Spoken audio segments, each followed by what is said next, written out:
A routine fishing trip off the coast of Chiapas, Mexico, is about to become one of the most extraordinary survival stories in maritime history.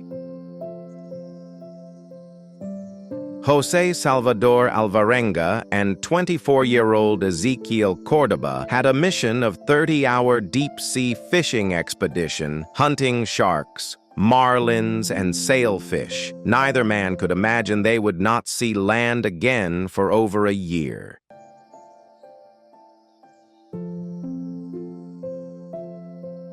This is the extraordinary story of Salvador Alvarenga, who survived 14 months on a small fishing boat, drifting across the Pacific Ocean.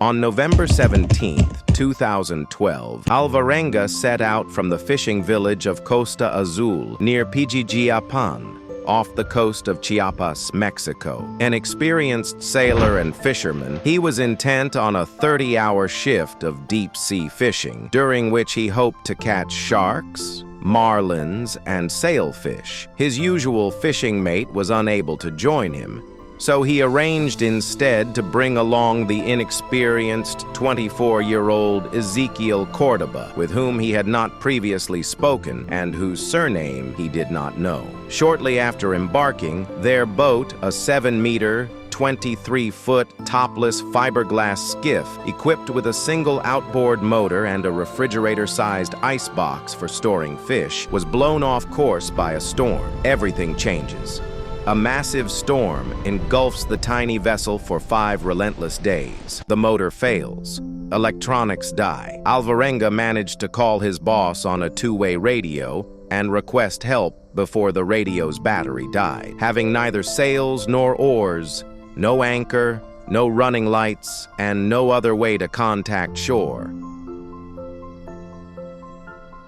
the two men catch nearly 1,100 pounds of fish, only to dump it all overboard just to keep the boat from capsizing. Much of the fishing gear was also lost or damaged in the storm, leaving them with only a handful of basic supplies and little food. Then, total silence. The search party gives up after just 2 days. Poor visibility, no trace. The men are presumed lost. Days become weeks. Weeks become months. With no motor, no sails, no oars, the boat drifts across the Pacific at the mercy of currents and wind. Survival becomes a daily battle. Alvarenga learns to catch fish, turtles, jellyfish, and seabirds with his bare hands. When rain falls, they collect precious drinking water. When it doesn't, they are forced to drink turtle blood and their own urine.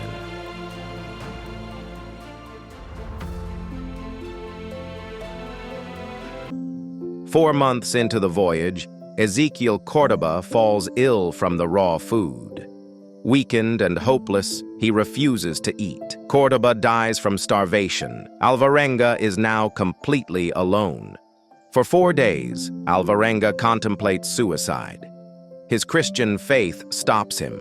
He keeps Cordoba's body on the boat, sometimes talking to it, until finally, after 6 days, fearing madness, he commits it to the sea. Months pass.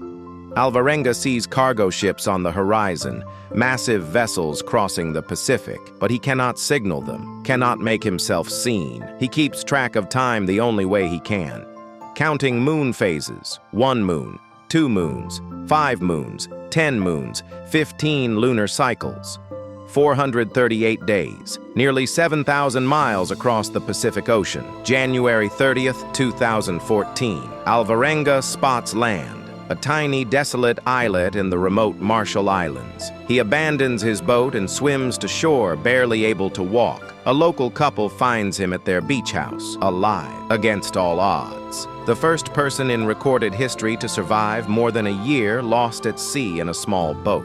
Doctors find him severely anemic, infested with parasites from raw meat, with swollen ankles and dangerously low blood pressure. But alive, his story spreads worldwide. Skeptics question, experts analyze, but the evidence is undeniable. 438 days, one man, one impossible journey. the story of Jose Salvador Alvarenga, a testament to the indomitable human will to survive.